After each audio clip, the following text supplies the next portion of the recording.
રમશે ગુજરાત, જીતશે ગુજરાત, વાતો તો મોટી મોટી, તાયફાઓ થાય છે, પણ હકીકત કંઈક અલગ જ છે. આવું શા માટે કહેવું પડે છે, આવું જોઈએ. રમશે ગુજરાત, પરંતુ આ બંધ સ્પોર્ટ્સ કોમ્પ્લેક્સમાં કેવી રીતે?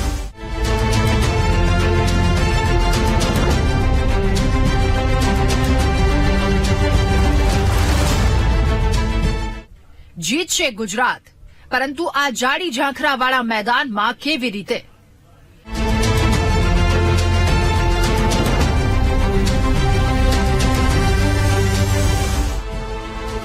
કોઈને યાદ હશે કે નહીં, પરંતુ અમને ચોક્કસથી યાદ છે કે 2019માં તત્કાલીન નાયબ મુખ્યમંત્રી નીતિન પટેલે આ સ્પોર્ટ્સ સંકુલનું લોકાર્પણ કર્યું હતું અને સરકાર દ્વારા 3 કરોડ 50 લાખના ખર્ચે સ્પોર્ટ્સ સંકુલ બનાવાયું હતું. પરંતુ લોકાર્પણ પછી આ સ્પોર્ટ્સ સંકુલ માત્ર શોભાના ગાંઠિયા સમાન બની ગયું છે. ખંડેર બનવા માટે તેને તાળા મારીને મૂકી દેવાયું છે. આ દ્રશ્યો અરવલ્લીના મુખ્ય મથક એવા મોડાસાના છે, જ્યાં રમશે ગુજરાત, જીતશે ગુજરાતના દાવા પોકળ સાબિત થયા છે.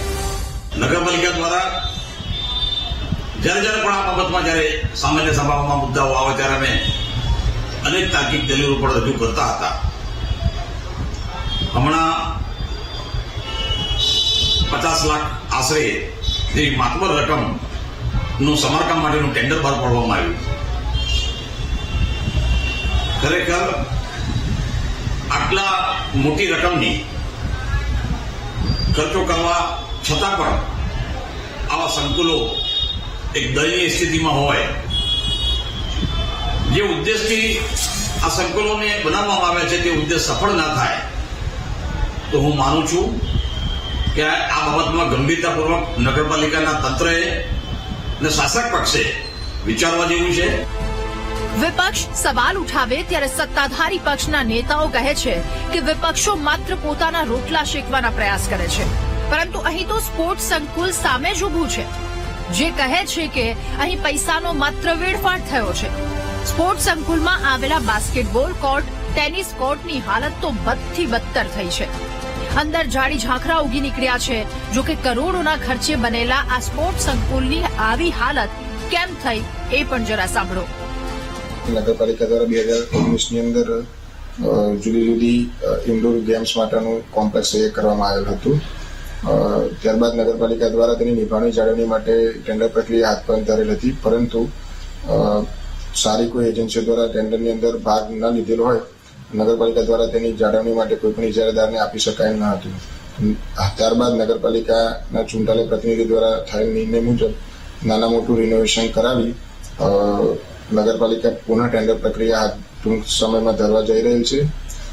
તથા નગરપાલિકા દ્વારા જો સ્પોર્ટ્સ ઓથોરિટી ઓફ ગુજરાત દ્વારા આ ચલાવવા માટે સંમતિ આપવામાં આવશે તો નગરપાલિકા દ્વારા તેઓને સોંપણી પણ કરવાની પ્રક્રિયા હાથ ધરવામાં આવે છે.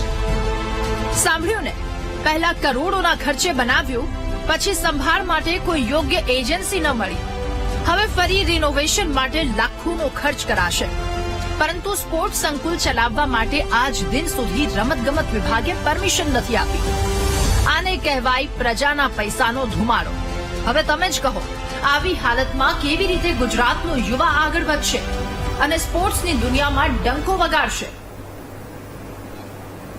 આમ તો આપણા રમતગમત મંત્રી ખૂબ જ એક્ટિવ રહે છે, પરંતુ એવું લાગે છે કે તેમને મોડાસાનું કરોડોના ખર્ચે બનેલું સ્પોર્ટ્સ સંકુલ ધ્યાનમાં નથી આવ્યું.